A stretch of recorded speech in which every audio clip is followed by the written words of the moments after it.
Hello, everybody. You might be wondering where I've been because I said I was going to get this up like within a day or two. Well, my husband broke his neck. I'll try to give the rundown as quick as possible, but he was working out and lifted what would be a very heavy weight to me over his head. And I was right in front of him watching it happen. And he went to lower it on his neck. And the next thing I know, he's on top of me with the weight on top of his neck. So it's like over 300 pounds on me, the girl with the really bad spine. And he didn't go to the emergency room, but he said he blacked out a bit. And yes, the doctor lectured him about not going to the ER. But we went to the doctor and he has a mild anterior wedge compression fracture with a 20% height loss or whatever, something like that. And his MRI is Tuesday. So I've had to help my husband with a broken neck. I shouldn't be laughing about it, but yeah, it happens. He's okay, and except for pain when he turns his head. And as my dear, sweet late mother would said, well, don't do that. Anyways, this is Wham private page. And I said, the Wham? Wham is a great guy. He's almost as cool as George. Or is this George? He says, nope, this Wham. Thanks for your love and support. We really appreciate the love, heart. I said, so it's the man Wham and not George? He said, nope. Don't be confused, please. I said, well, now I am confused. It's not Wham, but it is. You need to specifically tell me if this is Wham the man or George. Wham Bam, thank you, ma'am. He's a thriller, which was a reference to, I think, What a Man by Salt-N-Pepa. He says, lol, why are you confused? I said, because you said you were Wham the man, and then you said you weren't. So I pointed out where I asked, and then where he said no. I said, I asked you to clarify that you were Wham the man, and you didn't. You said this, meaning don't be confused, please. He says, hey, listen, this is George Michael. I just created this private page to appreciate my fans. I responded, oh, okay, I understand now, George Michael. Are you okay, though? You were really dead on your feet at the last show. He says, am getting better. I said, that's really great to hear.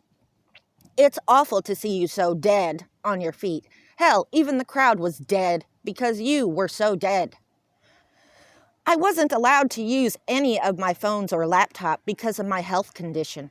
Thank you so much for the love and support on my carrier, whatever that means. I so much love you all. Did and attend my last show. And I responded to him saying he wasn't allowed to use his devices. I said, I imagine so. Rigor mortis and necrotic tissue will do that to you. And then I said, yes, I attended his last show. The crowd was dead. Where are you from? Can I see your pictures? I said, I am from Saturn Valley in Eagle Land. Boing. So I sent Eileen Wuornos. He said, oh, wow, so beautiful. And I said, well, I've walked these streets, a virtual stage, it seemed to me. Makeup on their faces, actors took their places next to me, which is a reference to Natalie Merchant's Carnival, which Eileen loved her album Tiger Lily and wanted Carnival played at her funeral. He says, really? For how long have you been a fan? I said, since the scandal when you were caught jerking off an undercover cop in a public bathroom. I'd never heard of you guys until that went public. At least you had your hands then, eh? And he says, yeah, I barely chat with anyone. And to be honest, you are the very first. And I feel comfortable having a chat with you, which rarely happens to me. I said, I imagine speaking to anyone rarely happens these days. I hear vocal cords are quick to go, but I'm not a forensic pathologist. Your boyfriend must be very happy that you're feeling better. But did you get the money back, or did you just get back together? He was so very sad when it happened. We all were. And he is definitely not getting me at this point. He says, no, I didn't get the money back. I said, you didn't get back together? He loved you so much. But sometimes relationships die. He says, and he gets right to the point. Right away, am really in need of an Apple Card to use for my laptop, but I can't due to my health condition. I said, do you now? How would you be able to use it? He says, yes. I said, are your eyes back too? He says, yeah. I said, wow, it's an early Christmas miracle. Yes. Can you get an Apple Card for me, please? I could be so grateful if you did, because I really need to use it right away. I said, I just don't see how the rigor mortis went away that fast. And how did you get all the formaldehyde out of your system? He says, it's a long story, hon. Can you just help me for now? I said, are you a zombie? He says, I would be so grateful if you did. So I sent him one of those fake Apple Cards. This one says, suck my dick, asshole, in leet speak. And then to asking if he was a zombie. He says, no. I said, how's that? You didn't do any research at all, did you? He says, how much card is this? I said, $500. Probably getting really excited. He says, really? I said, sure, Dead George. Hopefully it's not used. I said, go ahead and use it for your condition. He says, really? And then I said, you'll see it's certainly not used. So I sent him another one that says, get the fuck out, moron scammer. I said, here, have another. This one is only $50. He says, okay, wait.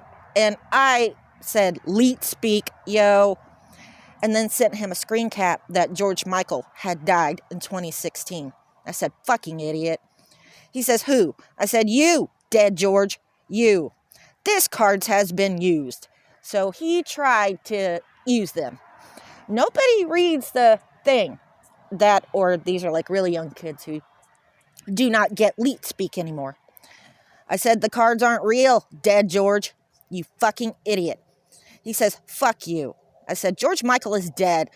He's been dead since 2016, XD. Y'all do no research with your scams. At least the Indians are remotely intelligent with their scams. But no, here comes poor village boy pretending to be a dead singer trying to get gift cards, XD. You gonna pretend to be like Frank Sinatra next? Or how about Charlie Chaplin or Nat King Cole? That might work. He says, thank you for the update, lol, you asshole. So I'm the asshole. I said, update?